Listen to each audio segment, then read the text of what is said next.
This is the biggest mistake I see people operating in crypto and stocks. Remember, they are not profits unless you pull them.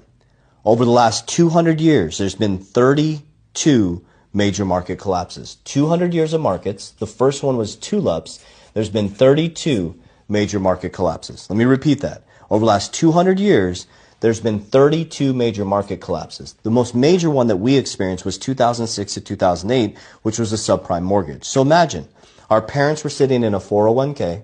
They did everything they were supposed to do. They went to school, got a job, got a 401k, and they got wiped out because of bad lending and bad regulation. Okay? So if we know that a market is a market is a market, and that crypto and stocks go up and down, then we need to learn how to move with the markets. Remember, they're not profits unless you pull them, guys.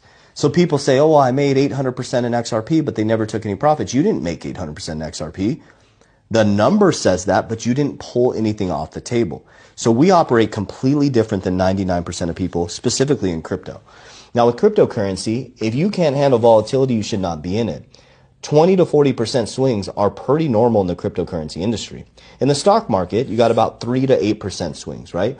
Now, as more people come into crypto's at about $2.2 trillion. The global markets, I think, don't quote me if I get this, or sorry if I get this incorrect, I think it's about 111 trillion. It probably is bigger than that.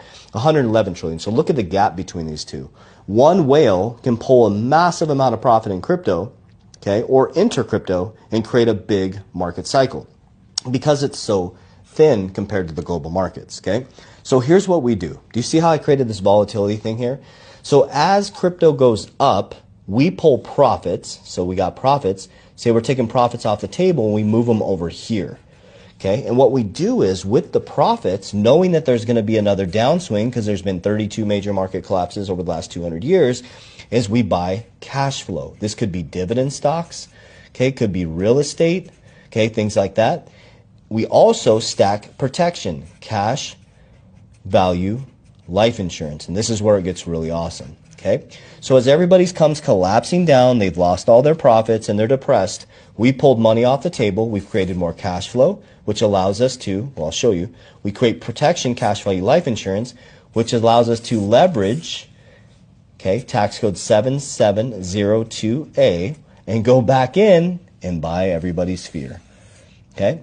So as everybody's riding the wave up, waiting for a huge price prediction, we're pulling profits, creating cash flow that we can enter back in here, and we're creating cash value life insurance, our own family bank, to leverage because of tax code 7702A to go back in down here.